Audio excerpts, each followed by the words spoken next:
About this video, the service manual states to move the steering wheel to the left and to the right to remove 2 screws so you can remove the top trim panel. But in this video I couldn't do that because I couldn't move the steering wheel. So I did it the way you see it in the video. But I did include some instructions to remove that panel.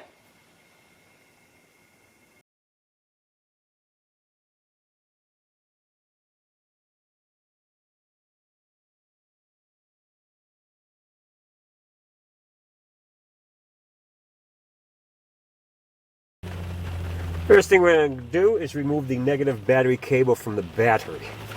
Now, once we do that, we want to start with this cover right here on the cluster.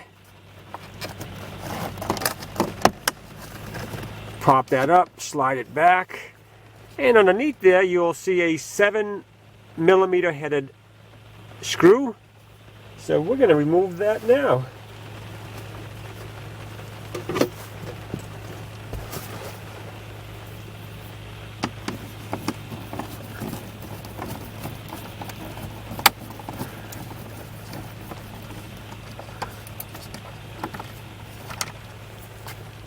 Next thing we want to do is take this piece underneath the cluster and slide that back a bit.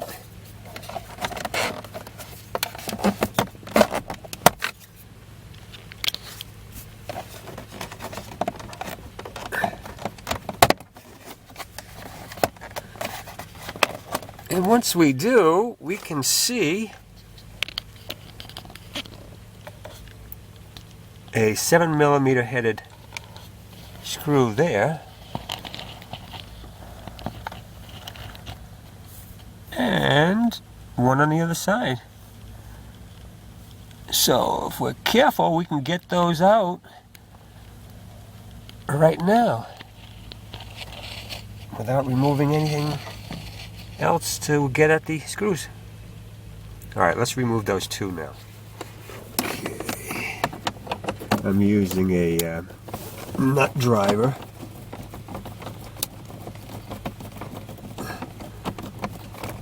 And we don't want to drop the screw.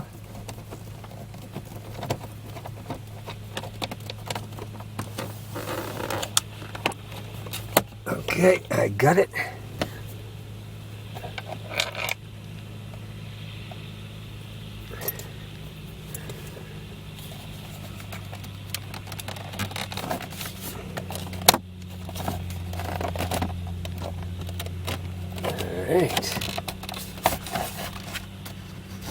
And all we got underneath there is an electrical connection in the back. Here is the connector on the back of the cluster. It's very similar to the ones you'll see on the computer. With this little bail, you'll slide back. All right, now here's the lock. And you'll slide the bail back like that, and then the connector just comes right off.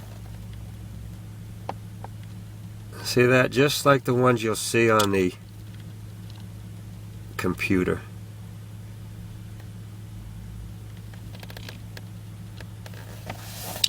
Alright, there is your cluster.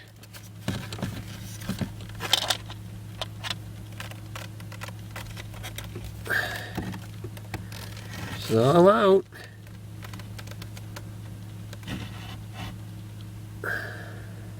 I think they call this a motorcycle style instrument cluster. I think they have the same one on the Chevy subcompact SUV.